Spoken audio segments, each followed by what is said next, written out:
नमस्कार दोस्तों, मैं कनिका सिंह आप सभी का अपने चैनल पे स्वागत करती हूँ। दोस्तों, आज हम इस वीडियो में जानेंगे सोमवती अमावस्या की व्रत कथा। आज मैं आप सभी को सोमवती अमावस्या की जो पौराणिक कथा है वो सुनाने वाली हूँ। तो मान्यता है कि जो सुहागिन स्त्री सोमवती अमावस्या का व्रत करती हैं उनको सोमवती अमावस्या का कथा ज़रूर सुननी चाहिए। कथा के बिना व्रत अधूरा माना जाता है। फल वृक्ष की पूजा के बाद हमें यह कथा ज़रूर सुननी चाहिए। तो चलिए वीडियो को ज़्यादा लंबा नहीं करते हुए सीधा मैं आपको कथा सुनाती हूँ। अगर कथा पसंद आए तो वीडियो को एक लाइक ज़रूर करें। साथ ही में ऐसे ही और वीडियो देखने के लिए मेरे चैनल को सब्सक्राइब भी ज़रूर करें। तो चलिए कथा शुरू करते हैं। एक गांव में बहुत ही गरीब ब्राह्मण परिवार रहता था। उस परिवार में पति पत्नी के अलावा एक पुत्री भी रहती थी। वह पुत्री धीरे धीरे बड़ी होने लगी। उस पुत्री में समय और बढ़ती उम्र के साथ स्त्रियोचित सभी गुणों का विकास हो रहा था। वह लड़की सुंदर, संस्कारवान एवं गुणवान थी, लेकिन बहुत गरीब होने के कारण उसका विवाह नहीं हो पा रहा था। एक दिन उस ब्राह्मण के घर एक साधु महाराज पधारे। वे उस कन्या के सेवा भाव से बहुत ही प्रसन्न हुए। कन्या को लंबी आयु का आशीर्वाद देते हुए साधु ने कहा कि इस कन्या की हथेली में विवाह योग्य रेखा नहीं है। तब ब्राह्मण दंपत्ति ने साधु महाराज से पूछा कि कन्या ऐसा क्या करे कि विवाह का योग बन जाए। तब साधु ने कुछ देर विचार करने के बाद अपनी अंतर्दृष्टि से ध्यान करके बताया कि कुछ दूरी पे एक गांव में सोना नाम की धोबिन जाति की एक महिला अपने बेटे और बहू के साथ रहती है। वो बहुत ही आचार विचार, संस्कार तथा बहुत ही पतिव्रता स्त्री है।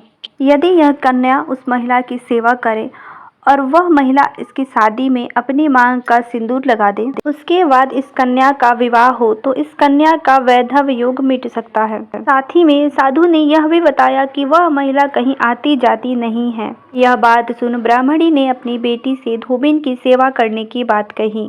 अगले दिन कन्या प्रातः काल ही उठकर सोना धोबिन के घर जाकर साफ सफाई करके अन्य सारे काम करके अपने घर को वापस आ जाती। एक दिन सोना धोबिन ने अपने बहू से कहा कि तुम तो सारे काम सुबह ही उठकर कर लेती हो और पता भी नहीं चलता। बहू ने कहा, माँ जी, मैंने तो सोचा आप ही सुबह उठकर सारे काम कर लेती हैं, मैं तो देर से उठती हूँ। इस पर दोनों सास बहू ने निगरानी करने लगी कि कौन है जो सुबह ही घर का सारा काम करके चला जाता है। कई दिनों बाद धोबिन ने देखा कि एक कन्या मुंह अंधेरे घर में आती है और घर का सारा काम करके चली जाती है। जब वह कन्या जाने लगी तो सोना धोबिन उसके पैरों पर गिर पड़ी और पूछने लगी कि आप कौन हैं और इस तरह छुपकर मेरे घर की चाकरी क्यों करती हैं।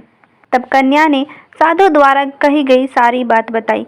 सोना धोबिन पति पारायण थी, उसमें तेज था, इसीलिए वह तैयार हो गई। सोना धोबिन के पति थोड़ा अस्वस्थ थे, इसीलिए उसने अपने बहू को अपने घर लौट आने तक घर पर ही रहने को कहा।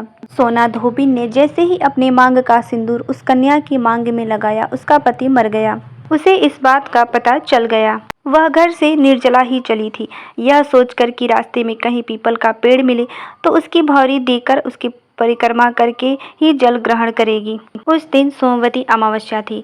ब्राह्मण के घर मिले पुए पकवान की जगह उसने ईंट के टुकड़े से 108 बार भौरी लगाई और परिक्रमा की।